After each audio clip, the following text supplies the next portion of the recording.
ಲೋಕಸಮರದಲ್ಲಿ ಅದರಲ್ಲೂ ಕೂಡ ಮೈಸೂರು ಭಾಗದಲ್ಲಿ ಇದೀಗ ಬರ್ತಿರುವಂತಹ ಬ್ರೇಕಿಂಗ್ ನ್ಯೂಸ್. ಭಿನ್ನಮತ ಶಮನಕ್ಕೆ ದೊಡ್ಡ ಮಟ್ಟದ ಕಸರತ್ತನ್ನು ಮಾಡ್ತಾ ಇದ್ದಾರೆ. ಹಾಗಾಗಿನೇ ಸಮನ್ವಯ ಸಮಿತಿಗೆ ಮೈತ್ರಿ ನಾಯಕರಿಂದ ಜಂಟಿ ಸುದ್ದಿಗೋಷ್ಠಿ. Election breaking news.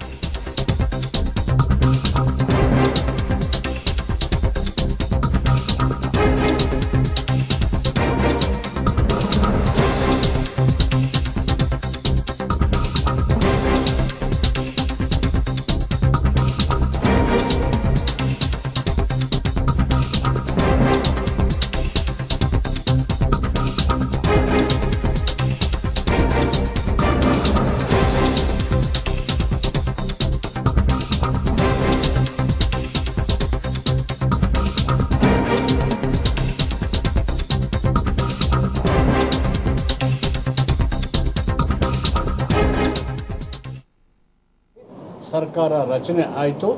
ರಚನೆ ಆದಮೇಲೆ ಎರಡು ಪಕ್ಷಗಳ ಪ್ರಣಾಳಿಕೆ ಏನು ಹೇಳಿದರು, ಚುನಾವಣೆ ಭರವಸೆಗಳನ್ನು, ಅದನ್ನು ಈಡೇರಿಸಲಿಕ್ಕೆ ಮೊದಲನೇ ಆಯವ್ಯಯದಲ್ಲಿ ಸ್ಪಷ್ಟವಾಗಿ ಕುಮಾರಸ್ವಾಮಿಯವರು ಆಯವ್ಯಯವನ್ನು ಮಂಡನೆ ಮಾಡಿದ್ದಾರೆ. ಪಾರ್ಲಿಮೆಂಟ್ ಚುನಾವಣೆ ಬಂದ ಮೇಲೆ ಸಹಜವಾಗಿ ಎರಡು ಪಕ್ಷಗಳು ಕೂಡ ನಾವು ಸರ್ಕಾರ ರಚನೆ ತಗೊಂಡ ನಿಲುವನ್ನೇ ಮುಂದುವರಿಸಿ 7 ಪಾರ್ಲಿಮೆಂಟ್ ಕ್ಷೇತ್ರದಲ್ಲಿ JDS, 21 ಪಾರ್ಲಿಮೆಂಟ್ ಕ್ಷೇತ್ರದಲ್ಲಿ ಕಾಂಗ್ರೆಸ್ ಸ್ಪರ್ಧೆಗೆ ಇಳಿದಿದ್ದೇವೆ.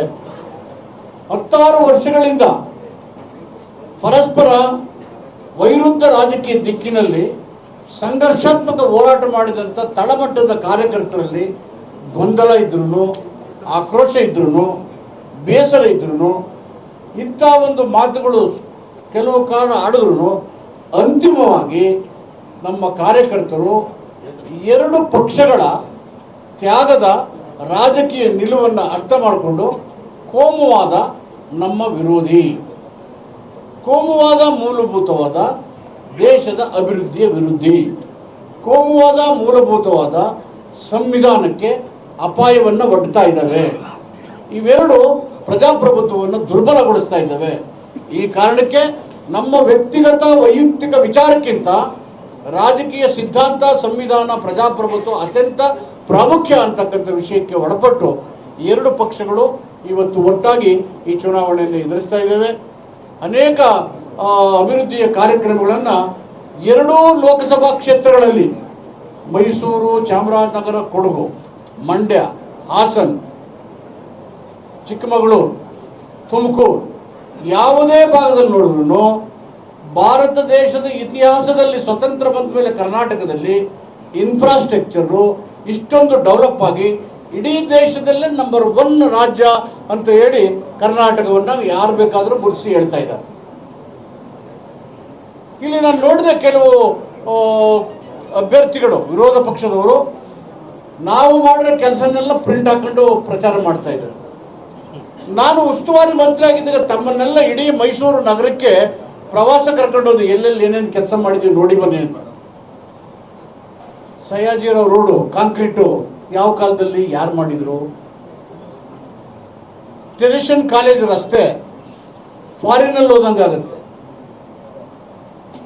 ದೊಡ್ಡಕೆರೆ ಏರಿ ರಸ್ತೆ ಆ ಕಡೆ ಬಿದ್ದೋಗುತ್ತೋ ವೆಹಿಕಲ್, ಈ ಕಡೆ ಬಿದ್ದೋಗುತ್ತೋ ಅಂತ ಇತ್ತು. ತಾವು ಪ್ರವಾಸ ಮಾಡಲಿ, ಅಲ್ಲಿ ಚಲಿಸಿದಾಗ ವಾಹನದಲ್ಲಿ ಹೋಗುವಾಗ ನಿಮಗೇನು ಅನುಭವ ಆಗುತ್ತೆ? ಏನಾಗುತ್ತೆ? ಮೈಸೂರು ಬೆಂಗಳೂರು ರಸ್ತೆ ಅದು ಸ್ಟೇಟ್ ಹೈವೇ ಆಗಿತ್ತು, ಮೊದಲು MDR ಆಗಿತ್ತು. ಕಾಂಗ್ರೆಸ್ಸಿನ ಸರ್ಕಾರ ಇದ್ದಾಗ ಅದನ್ನು KRDS ಅಲ್ಲಿ ಸ್ಟೇಟ್ ಹೈವೇ ಮಾಡಿ ಡೆವಲಪ್ ಮಾಡಿದ್ರು.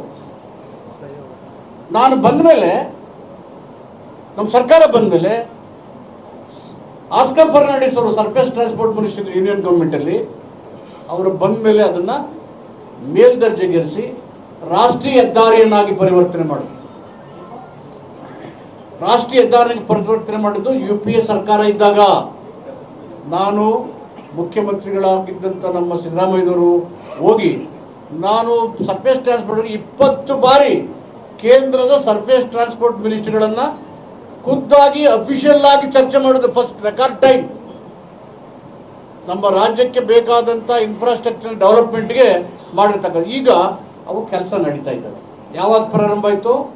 ನಮ್ಮ ಸರ್ಕಾರ ಇದ್ದಾಗ ಕರ್ನಾಟಕದಲ್ಲಿ 18ನೇ ತಾರೀಕು ಮಾರ್ಚ್ 2018 ಇಲ್ಲಿ ಪ್ರೈಮ್ ಮಿನಿಸ್ಟರ್ ರೈಲ್ವೆ ಇದಕ್ಕೆ ಫ್ಲಾಗ್ ಆಫ್ ಮಾಡ್ಬೋದು. ನಾನು ಮುಖ್ಯಮಂತ್ರಿ ಸಿದ್ದರಾಮಯ್ಯವರು ದೇಶಪಾಂಡೆ ಅವರು ಇಲ್ಲಿದ್ವಿ.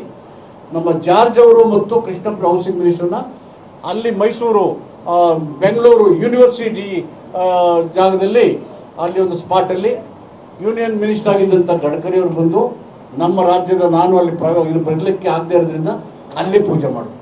ಈ ರಸ್ತೆನ ನಾವು ಮಾಡಿದ್ದೀವಿ ಅಂತ ಹೇಳ್ತಾ ಇದ್ದಾರೆ. ತಮ್ಮನ್ನೆಲ್ಲ ಕರ್ಕೊಂಡೋಗಿದ್ದೆ ನಾನು.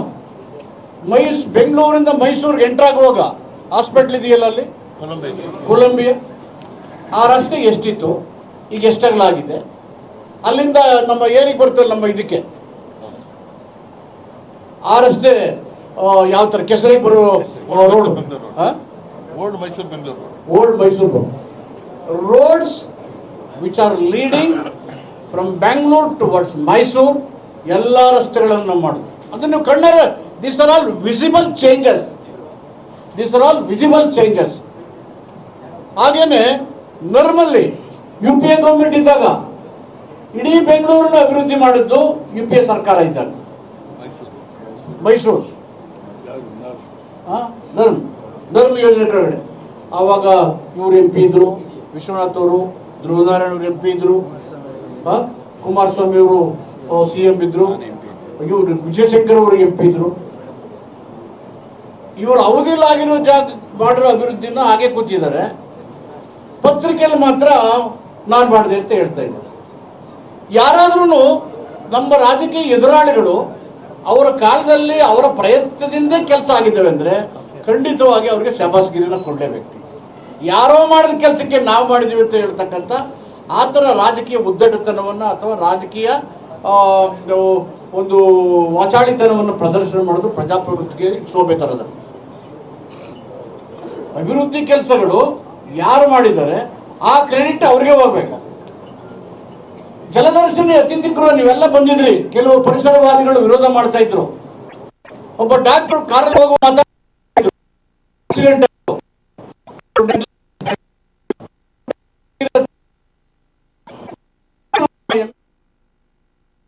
ನೀವೀಗ ನೋಡ್ತಿರುವಂತಹ ಬೆಳವಣಿಗೆ. ಜಂಟಿ ಸುದ್ದಿಗೋಷ್ಠಿಯಲ್ಲಿ ಕಾಂಗ್ರೆಸ್ ಮತ್ತು JDSನ ನಾಯಕರು ಮೈಸೂರಿನ ಖಾಸಗಿ ಹೋಟೆಲ್ನಲ್ಲಿ ಕೂತು ಮಾತಾಡ್ತಿದ್ದಾರೆ. Doctor H.C. ಮಹದೇವಪ್ಪನವರು ಅವರ ಕಾಲದಲ್ಲಿ ಆದಂತಹ ಎಲ್ಲ ಕೆಲಸ ಕಾರ್ಯಗಳು, ಅದು ಮೈಸೂರಿನ ಎಲ್ಲ ಡೆವಲಪ್ಮೆಂಟ್ಸ್ಗಳೇನಿದೆ, ಅದು ರಸ್ತೆ ಆಗಿರಲಿ, ಅವ್ರು ಮೆನ್ಷನ್ ಮಾಡಿ ಇಟರೇಷನ್ ಕಾಲೇಜ್ ರಸ್ತೆ ಹೆಂಗಿತ್ತು ಮೊದಲು, ಇವಾಗ ಹೇಗಿದೆ, ಪ್ರತಿಯೊಂದನ್ನು ಕೂಡ ಮೆನ್ಷನ್ ಮಾಡಿ ಹೇಳ್ತಿದ್ರು. ಕಾಂಕ್ರೀಟ್ ರಸ್ತೆಯೆಲ್ಲ ಹೇಗೆ ಆಯಿತು ಅನ್ನೋದನ್ನು ಕೂಡ, ಮೈಸೂರಿನ ಸಯ್ಯಾಜಿರಾವ್ ರಸ್ತೆಯಲ್ಲಿ ಅಷ್ಟು ಅಗಲ ಕಾಂಕ್ರೀಟ್ ರಸ್ತೆ ಹೆಂಗಾಯಿತು, ಯಾರ ಕಾಲದಲ್ಲಾಯಿತು, ಲೋಕೋಪಯೋಗಿ ಸಚಿವರಾದಂಥ ಸಂದರ್ಭದಲ್ಲಿ ಏನೇನಾಯಿತು ಎಲ್ಲವನ್ನು ಕೂಡ ಮೆನ್ಷನ್ ಮಾಡ್ತಿದ್ರು. ಆದರೆ ಈಗ ಎದುರಾಳಿ ಪಾಳೆಯದವರು ನಮ್ಮಿಂದಾಯಿತು ಅಂತ ಸುಳ್ಳು ಯಾಕೆ ಹೇಳಬೇಕು ಅಂತ ಕೂಡ ಆರೋಪವನ್ನು ವಾಗ್ದಾಳಿಯನ್ನು ನಡೆಸ್ತಾ ಇದ್ದಾರೆ. ಮಾಜಿ ಸಚಿವ ಡಾಕ್ಟರ್ H.C. ಮಹದೇವಪ್ಪ, ಅಲ್ಲಿ ಶಾಸಕರಾದಂತಹ ಸಾರಾ ಮಹೇಶ್, ಸಚಿವರಾದಂಥ ಸಾರಾ ಮಹೇಶ್, GT ದೇವೇಗೌಡರು, ಜೊತೆಗೆ JDSನ ರಾಜ್ಯಾಧ್ಯಕ್ಷರು ಸನ್ಮಾನ್ಯ H. ವಿಶ್ವನಾಥ್ ಅವರು, ಹೀಗೆ ಎಲ್ಲರೂ ಕೂಡ ಜಂಟಿ ಸುದ್ದಿಗೋಷ್ಠಿಯಲ್ಲಿ ಮಾತಾಡ್ತಿದ್ದಾರೆ. ಓವರ್ ಟು ಲೈವ್ ಮೈಸೂರಿನಿಂದ.